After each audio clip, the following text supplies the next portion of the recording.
48 മണിക്കൂറായി ഒരു ചെറുപ്പക്കാരൻ വെന്റിലേറ്ററിൽ കിടക്കുമ്പോൾ ഞങ്ങളുടെ പ്രവർത്തകർക്ക് പറ്റിയത് തെറ്റാണെന്നോ ഞങ്ങൾ അവരെ തള്ളിപ്പറയുന്നെന്നോ പറയാൻ എവിടെ ശ്രീ വി ഡി സതീശൻ, എവിടെ ശ്രീ കെ സുധാകരൻ?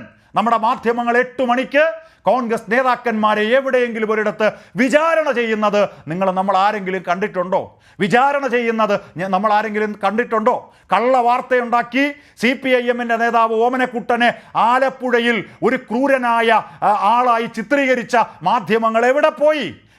ഈ സുഹൈലിനെ പോലുള്ള ആളുകൾ നടത്തുന്ന ക്രിമിനൽ ഗുണ്ടായിസത്തെ ഒന്ന് കാണിക്കാൻ, ഒന്ന് തുറന്ന് കാണിക്കാൻ നമ്മുടെ മാധ്യമങ്ങൾക്ക് കഴിയുന്നില്ല ശരത്തെ.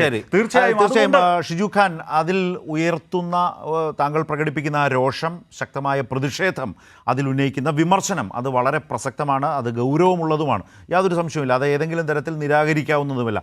ആ നിലയിലേക്കുള്ള ഒരു ഇരട്ടത്താപ്പ്, അത് വളരെ ആകെ ചുരുക്കി പറഞ്ഞാൽ ഒരു തരം പൊളിറ്റിക്കൽ പ്രിവിലേജ്, ഞാൻ തുടക്കത്തിൽ അത് സൂചിപ്പിച്ചു, അത്തരം ഒരു പൊളിറ്റിക്കൽ പ്രിവിലേജ് കേരളത്തിലെ കോൺഗ്രസ് നേതാക്കൾ ലഭിക്കുന്നുണ്ട്, ആ പ്രിവിലേജ് ലഭിക്കുന്നുണ്ട് മാധ്യമങ്ങളിൽ നിന്ന്, മാധ്യമപ്രവർത്തകരിൽ നിന്ന് എന്നുള്ളതാണ്. ഇന്നും വളരെ ഗൗരവമായ വശമാണ്. അഫ്സൽ എന്ന ചെറുപ്പക്കാരൻ ഒരു യൂത്ത് കോൺഗ്രസിൻ്റെ ആറ്റിങ്ങൽ നിയോജക മണ്ഡലം പ്രസിഡന്റ് 1-ാം പ്രതിയായി, KSUവിൻ്റെ ജില്ലാ വൈസ് പ്രസിഡന്റ് മറ്റൊരു പ്രതിയായി നിൽക്കുന്ന ഒരു ക്രിമിനൽ സംഘത്തിൻ്റെ അതിക്രൂരമായ ആക്രമണത്തിന് വിധേയമായി വെന്റിലേറ്ററിലാണ്.